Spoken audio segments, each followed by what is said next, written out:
So up there is a little trickling waterfall. All kind of coming down right here. Yeah. So give me a second to look around, get my bearings here. I'm going to pick out a spot to set up the tent under here. I think this will be a pretty good spot. This is pretty flat. This looks like our spot for the night. So first up is this tent. Set it up at home. And pretty slick. So, you know, it's dark, but we can look at this in a little bit more depth tomorrow. But anyway, I'm going to put the prices of everything up on the screen as I kind of introduce each thing. So it's got poles that go through the little sleeves like this. These are not my favorite. They're fine. They're perfectly functional, but I find it to be a little bit more of a pain to set up than the ones that just have clips everywhere. We're just going to go ahead and get this set up, and then I'll give you like a little walk around it. Then if you just do the zipper, comes and gives you all that space because you've got just a ton of space outside. So your boots can go there or any of that type of stuff. This is supposed to be a 6R value. I never totally trust those when I hear them from companies. You hear a lot of different stories about how they're tested and how reliable that stuff is, but I decided to leave the foam mat at home this time. So it's just this on the tent, and then the ground is directly below. So it's not quite below freezing, but it is pretty chilly. I've got a thermometer, so we'll take a look at that later. I did this at home, and I will say it took a long time to get this mat inflated. But I took a little nap on it on the living room floor, and it was comfortable enough. And we've got this camper box. What made me really interested was a viewer of the channel telling me that there are some kind of more legit backpacking stuff on Temu, so I wanted to try it. Whoever you are, thank you for prompting me. So I'll be honest with you, I've just had really, really terrible luck. I've tried a bunch of these different brands of pillows. You know, I'll throw up what this one is on the screen here. Of course, I'll link it and everything. You can check it out. It's comfortable enough. No problem with the comfort. It does have a valve here with a button. So if you need to relieve a little pressure,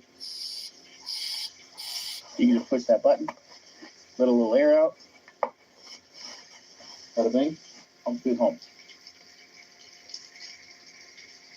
And this is a chair from a previous Temu camp. I'm trying to stick with, outside of the specific gear that they gave me for this one, I'm trying to stick to as much as possible using the old Temu stuff that they gave me. If you want to see explanation and any of that stuff about any of the gear, I'll go ahead and link the other two Temu camps I did in the description, and you can go check those out for more information about any of this other gear. For dinner tonight, simple camping meal, a little bit of that action. And this is a cook kit from another Temu camp. Woo. We don't want to repeat of what happened last time. Okay, don't care for that too much.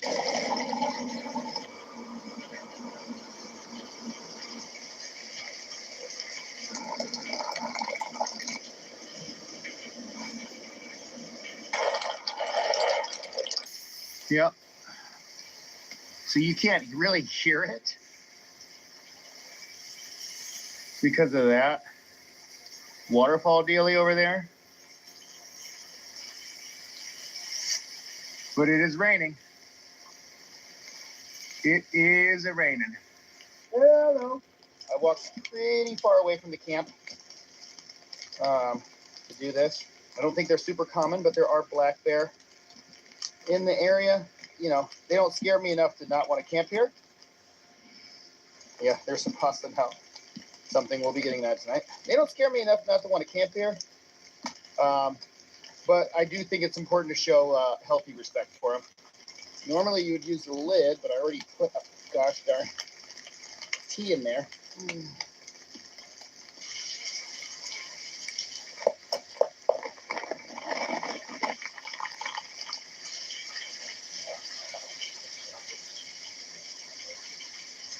Going up deep.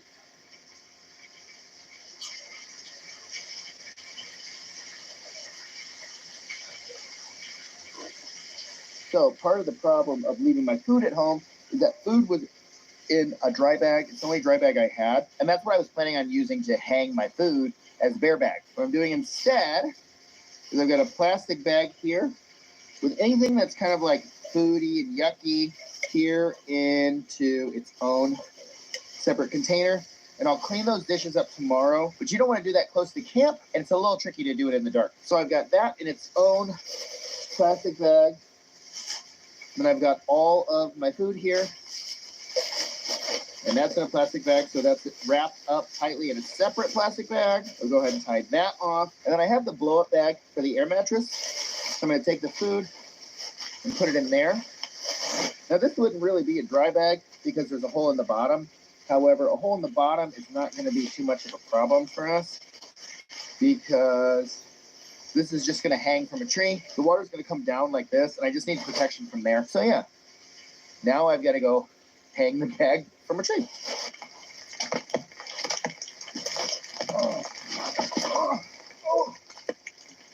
Yeah. Pepper on the first try. All right, well, bear bag's hung. I am going to have this can of wine. This is a bubbly, semi-sweet rosé from Lulu. I've had a very long day, 9:45, and I got a big day tomorrow, too. So I'm going to relax, enjoy this wine. When I'm done with the can, I'll take it and I'll put it back into that bear bag. And then I'm going to go ahead and crawl into bed and hit the hay. Anything crazy happens, I'll definitely let you guys know. Otherwise, catch you in the morning. Yeah, you can see water is coming down from over there. And it's going to trickle on down. No biggie. No biggie.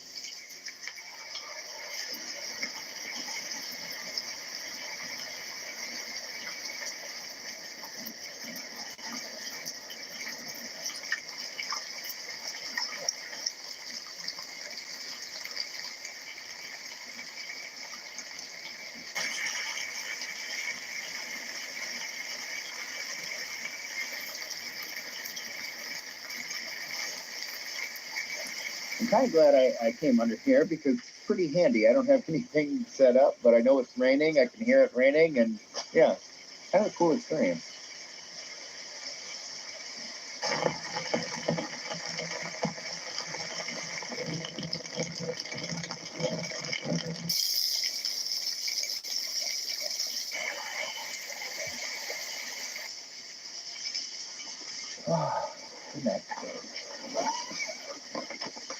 There is like a crazy mist just floating through the cave. The whole thing is bonkers. That's a big lightning storm. I think I gotta say, I definitely made the right decision. Feel good about being down here in the cave, super protected. So, yeah, I'm glad I'm not up there exposed on the mountaintop up there. Woo! Wow.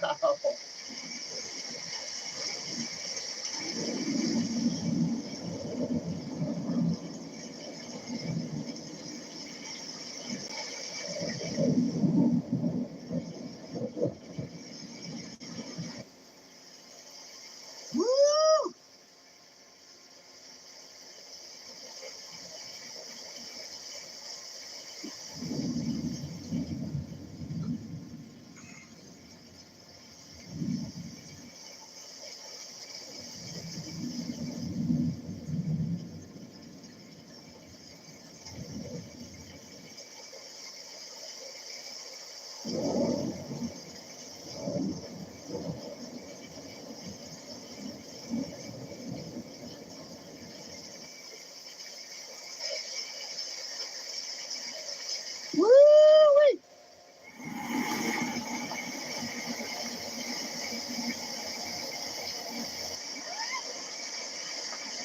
Good morning. Oh man, what an awesome night of camping. Sound of that waterfall is just really relaxing. Thunderstorm going all night. Yeah, that was a good night's sleep. Okay, so back over here, we've got like some drips kind of coming down, and then it's forming like a little stream, basically, and it's going right underneath the corner of my tent, which makes sense why the ground is damp back over there. In hindsight, I probably should have moved the tent. This is where the water is kind of dripping down on top of it. I was thinking about putting the tent here. It's really hard to show you on screen, but this isn't the flattest area, and it's right on the edge of that cave. So I just wasn't sure. I wasn't sure whether or not to move here because there's some drawbacks to being right there. And I already had the tent set up, so it's got a nice bathtub floor in it. So I left it where it was, and there's no water that got into the tent whatsoever, so it all worked out, I guess.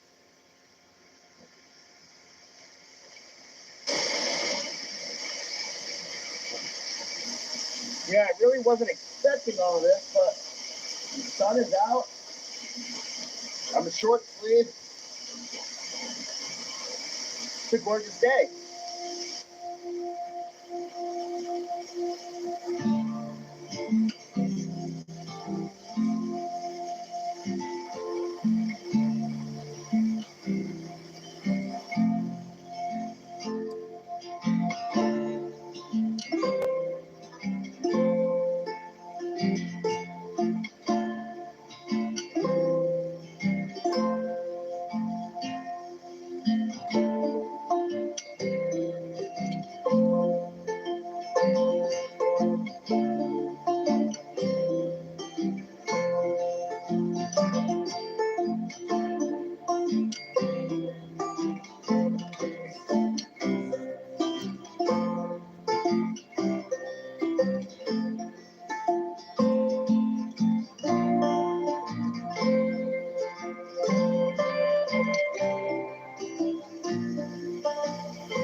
I had a hunch that I wasn't technically supposed to be camping in this cliff like this. I thought I remembered that. You know, it's been 4 years probably since I've been to this location. I saw a sign over there saying, don't camp in the rock structures, don't build fires back over here. You know, I'll be honest that I feel kind of bad about this. Typically, when I have a hunch like this, that I'm not supposed to camp in an area, even without confirmation, I would usually just skip it. But I got a little nervous about the storm last night, and the storm was really, really gnarly. So I didn't build a fire. I respected the area, and I'm going to go ahead and get up and leave now that I have confirmation that I'm not supposed to camp back in here. You're totally allowed to come in here and explore and walk around and look around and all of that stuff. You're just not supposed to camp back in here, and you're not supposed to build fires back in here. So I especially feel bad because it feels like I'm setting a bad example. So even though I just did it, please don't come to this area and camp in the rock structure. There are countless beautiful campsites up there. Maybe not countless, maybe more like, you know, a couple dozen, but a lot. We're going to go up there and I'll show you a few of them. But if you just come up here and you look around, you will find some absolutely fantastic campsites. This is supposedly it was a meeting ground for like an old Native American tribe in the area. At any rate, I do feel bad. However, I did respect my surroundings, which is more than I can say for whoever did this. Yeah, so I'm probably gonna have to blur this out. Somebody has come down here and spray painted a crude drawing of a naked woman and a bunch of profanity over here. You have to be a real piece of trash.